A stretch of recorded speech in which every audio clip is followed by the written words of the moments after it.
and welcome to the Core Connection. I'm Mira Rubin here with you on Enlightened World Network. And today's topic is choosing to be bountiful. It's Thanksgiving, so happy Thanksgiving. And if we connect to the essence of the name of the day, it's a day to give thanks, to be in appreciation. And our way of being really determines how we experience the world. And so today's invitation is to be bountiful. And it should be a fun conversation. So before we get started, let's take a minute or two to get present. Let's take a deep breath in through your nose and hold it. And imagine clean, crisp oxygen flooding your lungs, flowing into your bloodstream, nourishing all your cells, all your organs, bringing vital life energy to your body and being. And as you exhale, exhale any tension, stress, negativity, fatigue. And now let's take another deep breath in through your nose and hold it.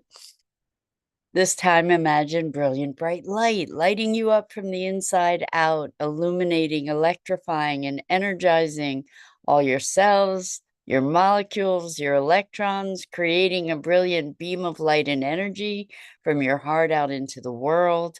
And as you exhale, exhale any remaining tension, stress, negativity, fatigue.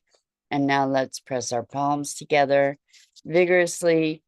Rub your hands together to feel the friction, the temperature, the pressure, the motion, the tickling and tingling as you stop, and allow all those sensations to bring you present right here, right now, into this remarkable physical form that enables us to experience life. Welcome, welcome, welcome. Good morning, Rosalind. Rosalind says, good morning. I am thankful for you. And Rosalind, I am so deeply thankful for you. You're a shining light for me every day, and I'm just so grateful for that. So thank you. And thank you for just being here. It means the world. So thank you. And I'm so grateful to Ruth Anderson, who is the founder, the inspiration, the light behind Enlightened World Network that reaches so many people, that gives so many people a platform for spreading the light.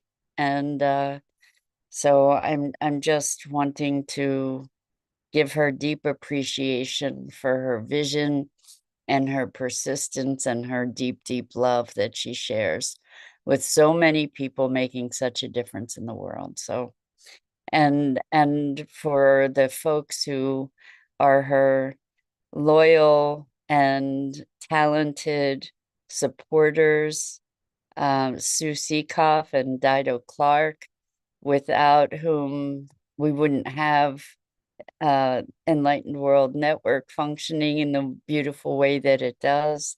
So much deep, deep gratitude to them and to all the people who are spreading light through this network and all the people who are receiving it and sharing it. So lots and lots and lots to be grateful for. So that brings us to today's topic, which is choosing to be bountiful. So we talk about abundance. Maybe not bountiful isn't such a popular general culture word at the moment, but still, I think that that's what we're looking at, is being bountiful. And when I think about bounty, I think of the horn of plenty, just overflowing with nourishment and food and caring and love. And so when the way that we be, who we identify with, who we're being, propagates out into the world, and it communicates to others, and it also magnetizes experience. And yesterday we were talking about blessings, and that's really we're continuing along that thread today with this notion of being bountiful, because when we're in an experience, like who we are as an identity, if we take on all these different roles, but if we take on the role of being bountiful, then what we see is abundance everywhere. What we see is the gifts. What we see is all the things to be grateful for, all the things to be giving thanks for. We're to be in appreciation. And this conversation comes from a conversation with a client yesterday when we're talking about states of being, and how whatever we be, however we identify ourselves, that's what we call forth from the world and into our own experience. It's literally how we create our experience. And that may not, it may sound kind of woo-woo, not for those of us steeped in this kind of work, but the truth is that our reality is quite malleable, and we create our experience of the world, and the filters through which we see the world, actually perceive it, and interpret it and experience it. So this person has had a lot of experience with victimhood, and I don't think she's alone. A lot of us have, right? And being hurt, kind of walking around as an open wound. And what this person recognized is that who she was being was hurt. And at every turn, she had another opportunity to be hurt. Hurt in relationships, hurt in business, hurt by the news and the news and its portrayal of what is happening in the world, which is a very curated view, not necessarily reflective of a whole truth in any way.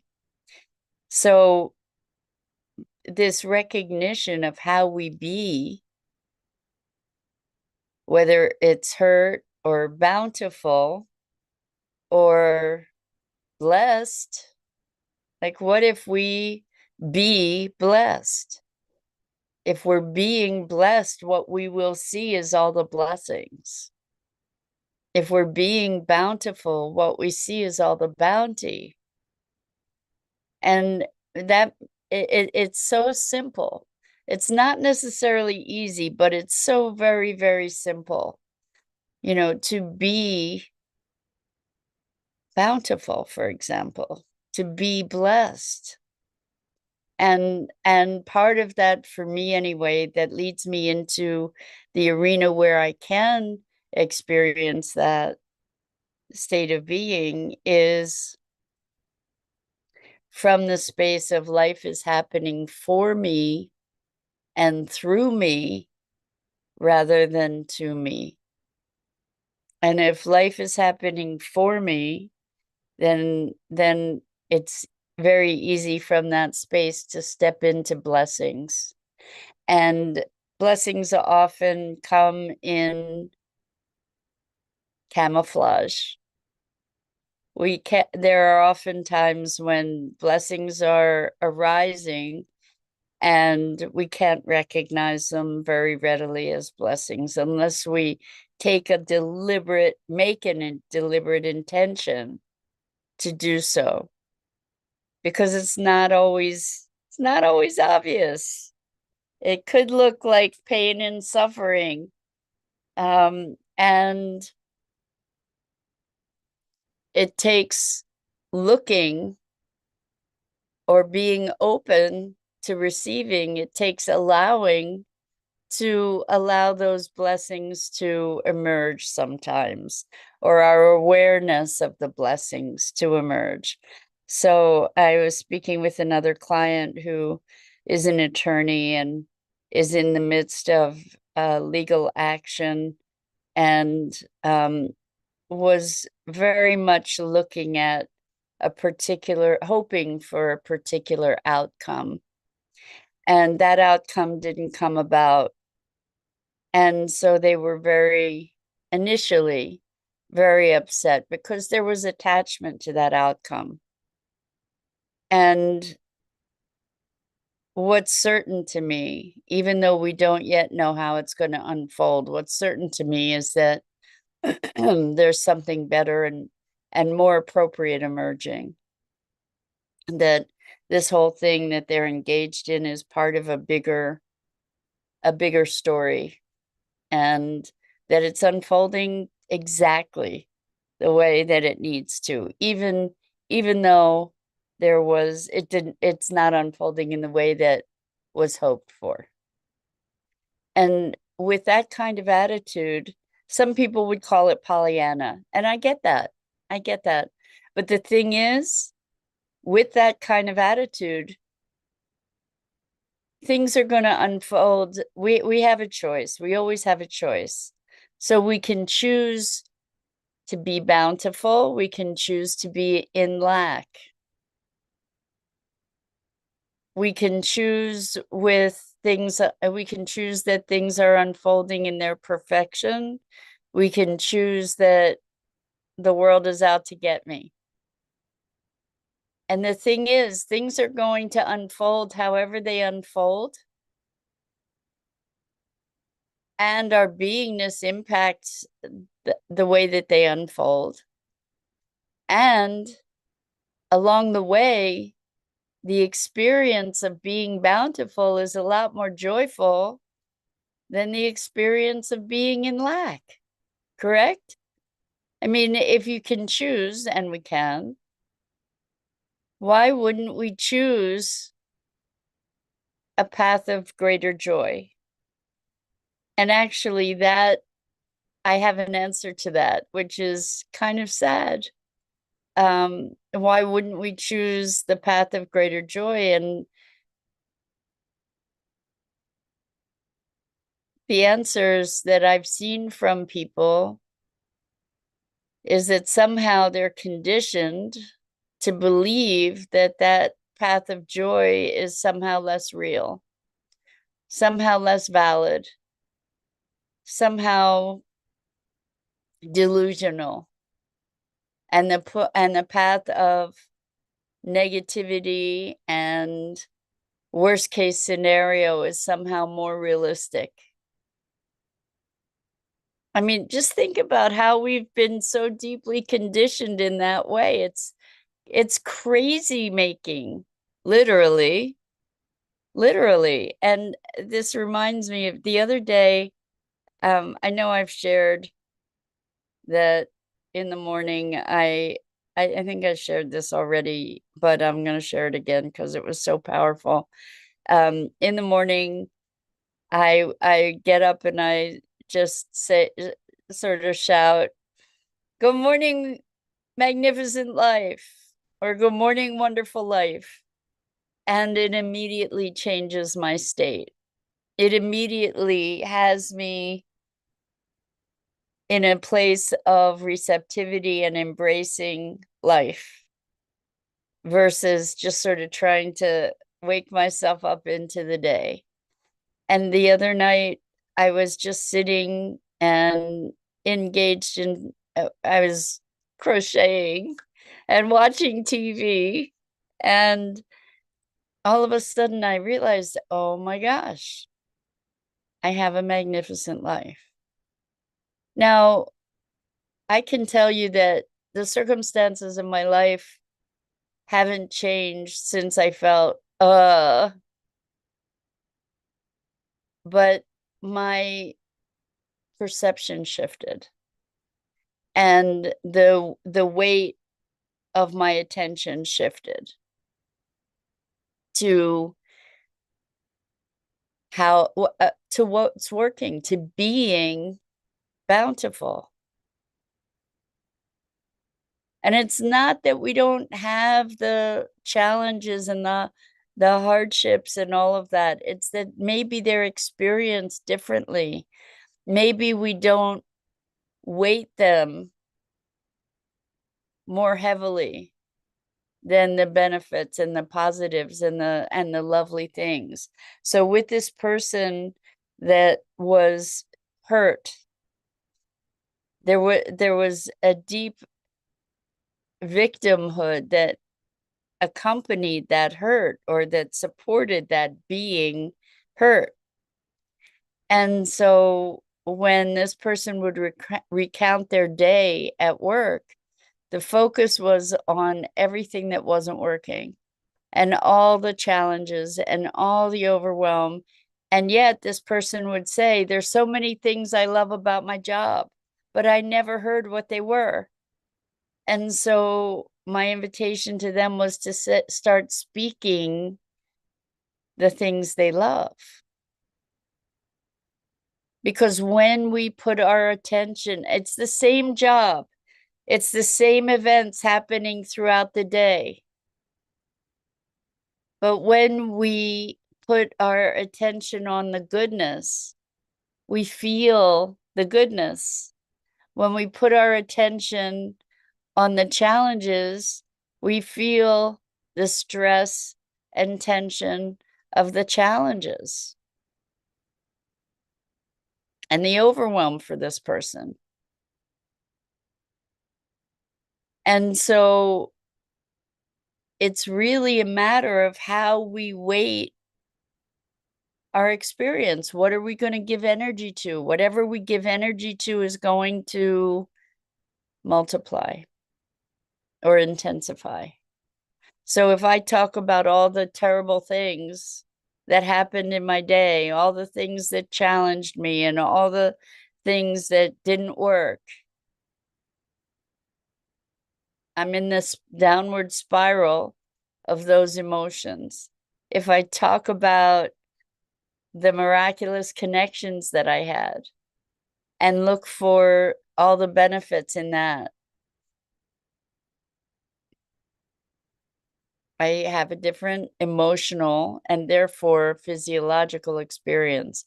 What was awesome with this person who was talking about being hurt was they did a visualization, and in the visualization they saw their heart, and their heart was bleeding. And which is interesting, you know, we have that saying, bleeding heart, right? That everything that was going on in the world was impacting them. Everything that was going on everywhere was impacting them. And what they recognized is that it was having a physiological effect on their body and being. The way that we be affects our physiology, affects our health, affects our welfare. And it is a choice.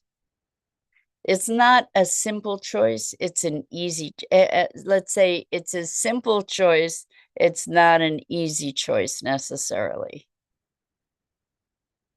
And I feel that I can say that with authority because I spent most of my life clinically depressed, like severely depressed, and thinking of suicide on a daily basis. And so I know that it's a choice. I know it doesn't look like a choice. It's a simple choice.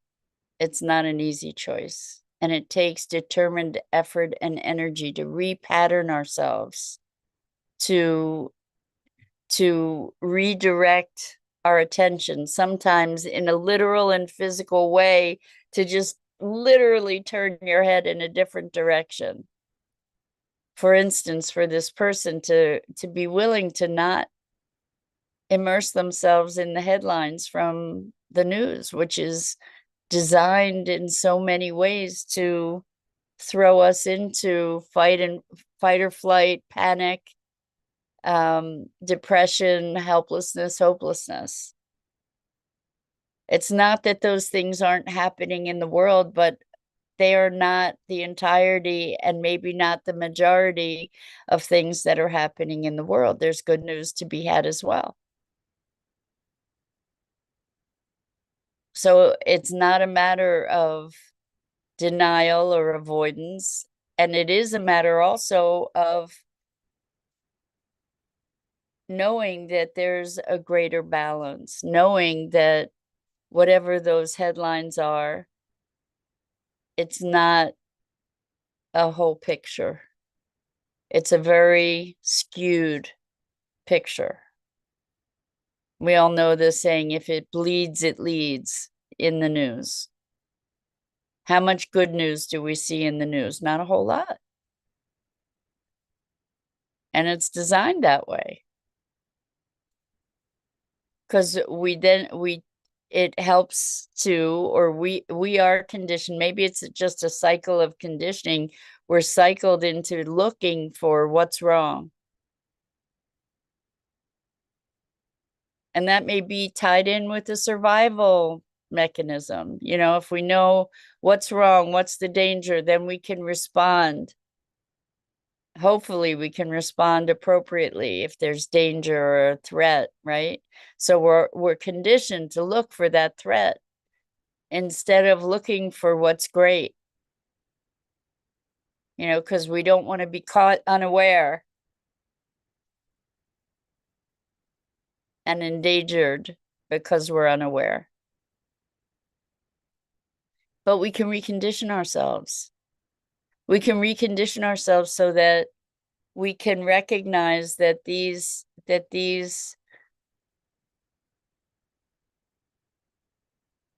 incursions upon our consciousness that the news is in so many ways, we don't need to personalize it. We don't need to magnify it like it means that the world's going to hell in a handbasket kind of thing, because it's only one vantage point.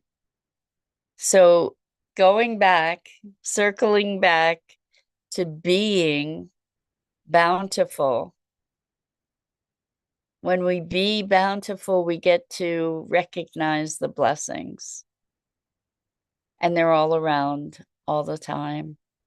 Just like all the bad stuff, quote unquote, bad stuff is around. But when we're focused on the bad stuff, we don't see the good stuff. And when we're focused on the good stuff, we don't see the bad stuff, at least not as vividly. The bad stuff can't penetrate and wound us as deeply when we have the good stuff to counteract it. So being bountiful, there's joy in that. I mean, just touch into it. You can feel the distinct difference in being bountiful.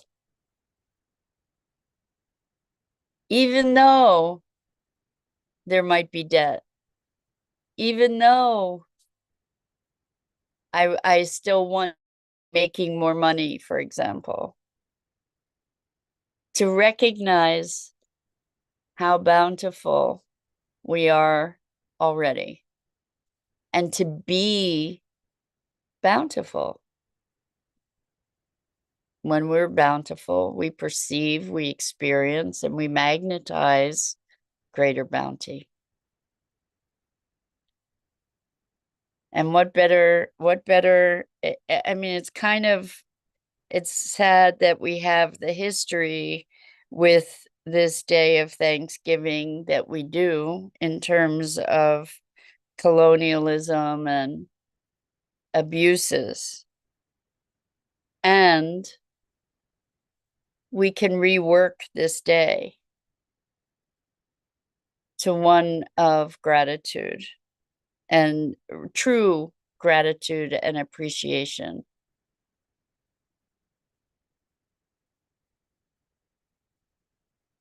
I know that that's what it was meant to be originally, and it's just been polluted by the origins of it. And rather than just having it be a day of celebrating with certain traditional foods, and maybe we can really, really presence ourselves to a new beingness around it and awareness of a bigger picture that includes that bounty, that allows us to expand. I think when we are bountiful, it allows us to be more generous too.